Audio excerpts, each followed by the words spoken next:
there's too many meanwhiles for this chapter. For chapter 3. Way too many.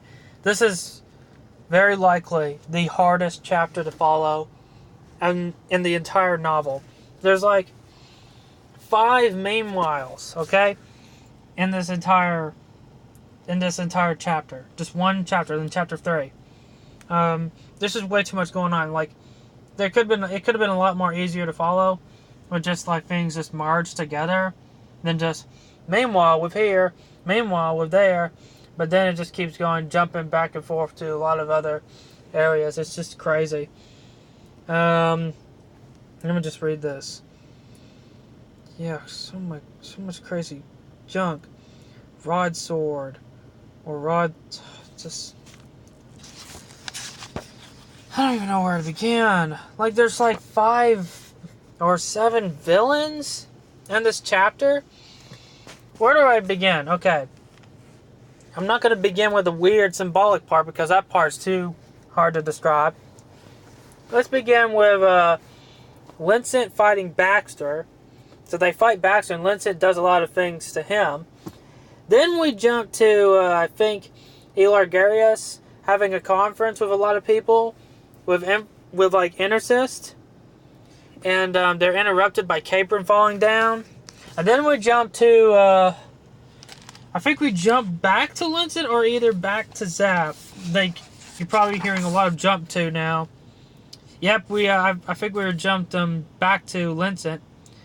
So much, just so much shit going on. I don't even remember a lot of this chapter for the life of me. This is the hardest chapter for me to remember. Because this just had way too much going on. Okay. Oh my god. Like, this chapter stands out as the most convoluted chapter of all the 9 chapters. At least for me. Oh, my goodness. Okay. But, during that time of the conference of Elargarius and Intercist, there's some weird things going on with Intercist of what was inside him. But you don't know specifically who it is. Though, you might get an implication or whatnot. I don't know. I should know. I'm the author. But my point is, you might get some type of implication of what's really going on and how he's having this weird conflict inside him that he thinks there's another person. Well, he knows that there's like another person inside him and that is causing like some type of conflict. So we go to Meanwhile with Vincent. We also get a picture of Elargarius. Drawn by me. I've like given to darkness and Baxter trying to influence her and a lot of other junks. And then about transhumanism. Then we get to Zeph and this weird mind zone of a realm about what's going on. Like, it's this weird mind zone. And I don't even know how to describe all this. There's there's just so much. There's so much going on with this chapter,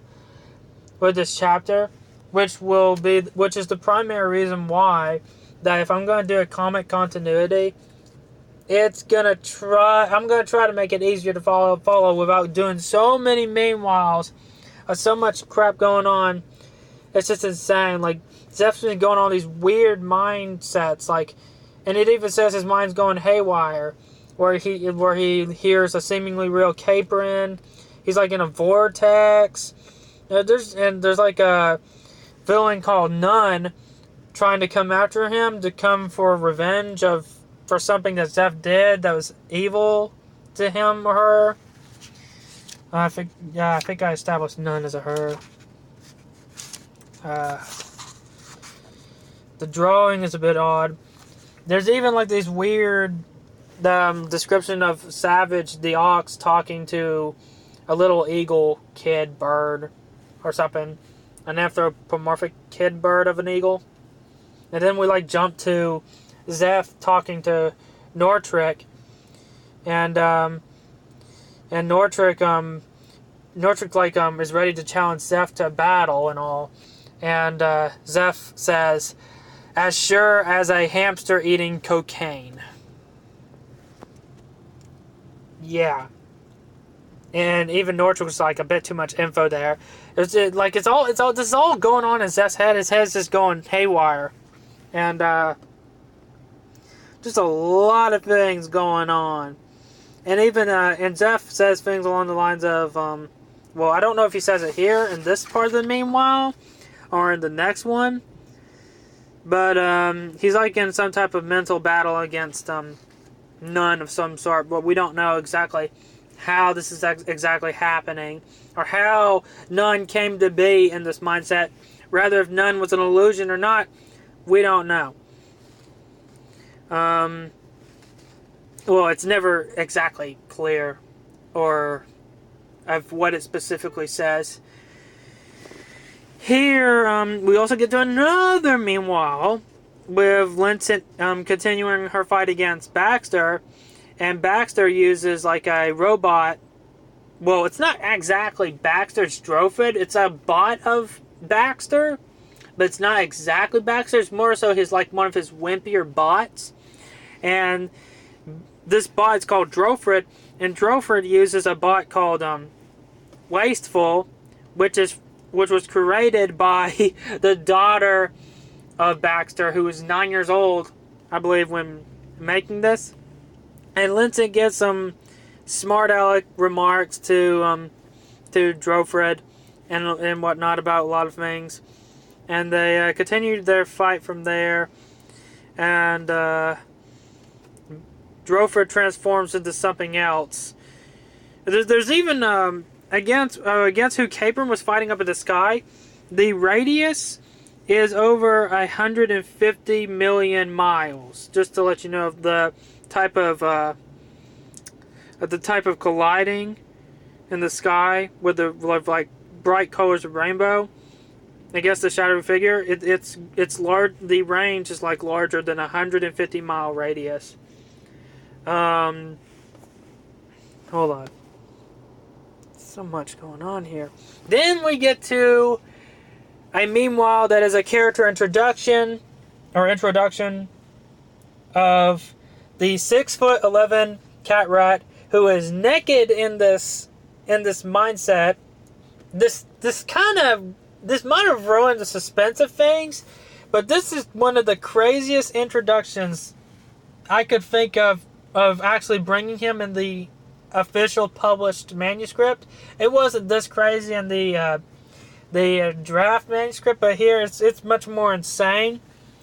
Like his mind goes out of control. That there's just words like I think that were like coming out of his mouth or something. I don't remember specifically, but his mind just goes so out of control that he goes on about like dualism, politics, aeon, like nihilism, the Republicans and the Democrats, calling them like the yellow dog and the yellow cats, or there's no jackasses like the donkeys, or fat asses like the elephants. Or yeah, it's just weird. It's just mutt and slut. Like there's just so much. Like it's just going on. Like just so much is going on in his head about, because someone is tampering with his head, and Nortrick appears in this, but it's unknown for sure if this is actually Nortrick. This is all going on in Sam's head. So and Sam ends off like flying up. Like the Sam that's seen in this image apparently is embracing it. And I think we get to another meanwhile. What's the next meanwhile? What is the next meanwhile? Where is it?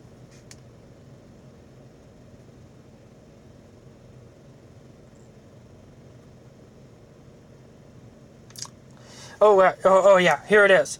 But before that meanwhile, the previous meanwhile that Zeph was in was him saying that you shouldn't be obsessed with your problems. You should try to move on with what you've done, and understand that the circumstances of what Zeph was in, the shoes he was in, of the actions he's committed, it's basically saying who's to say anyone else wouldn't have done what he did, given the fact that he was in a bad situation as to why he behaved that way. And so we get to the meanwhile of Zeph, with I Ain't Your Buddy, like tossing like Zeph in the air and like doing all these weird things to him. And I Ain't Your Buddy's acting like a goof, saying, "My friend is in the circus." Oh, the person I envision, I Ain't Your Buddy, the giant 8'3" hippopotamus. The person I envision to voice I Ain't Your Buddy is Wallace Shawn, the guy who voiced Rex from Toy Story, and the guy who said, "Inconceivable." Yeah, that guy. I envision him, the guy who's basically doing all these weird junk to Zeph. For some reason, I Ain't Your Buddy, when he like ate Zeph and vomited him, he grew 14'2". He was like from 8'3" to 14'2". And like I Ain't Your Buddy says some really crazy, insane things like Hippazapdi, I grew to a greater size than you. Woo ya fucka. Zeph, if it weren't for Laos like yeah, then I shall not inherit kingdom of the kingdom. That's basically what I Ain't Your Buddy says. And Zeph like punches him on the face, and I Ain't Your Buddy gives a serious demeanor saying, "That wasn't very nice." And they both look at each other very like they both like get this serious eye contact of each other. And then all of a sudden I Ain't Your Buddy just makes this giggle like he makes this he makes that kind of laugh.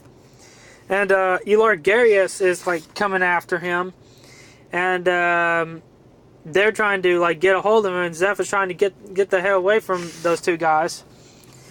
So that's basically what's happening. And apparently Elargarius is German, because he says, "Verdammt Hippo! Why the heck did you think of all the messed up goose from Lollatoons would fit for an initiative and sensation henchman? You're just a fat, dumb hippo. Ich hates hippos. Just die, hippo, and get the heck out of here."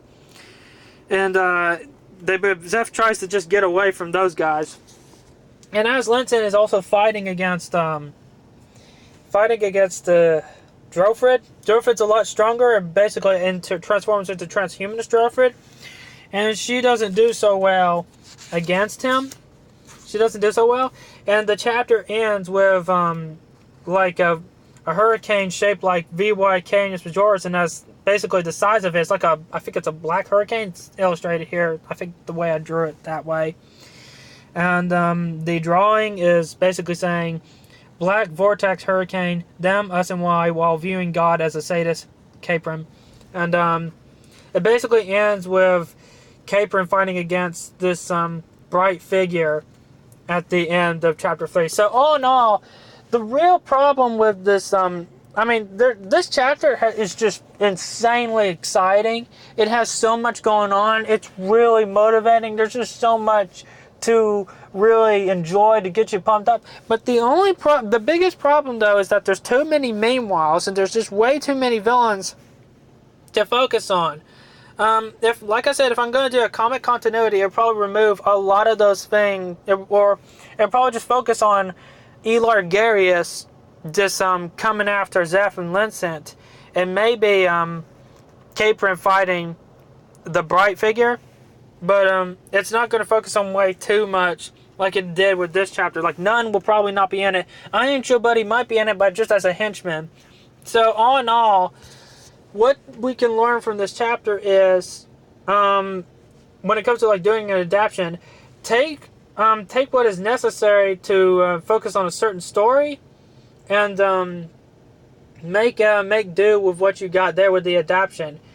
Like for me, making an adaptation and removing some things isn't necessarily a bad idea. You might have to make it generally long, like some movies I think should have been like an hour long and not an hour and 40 minutes.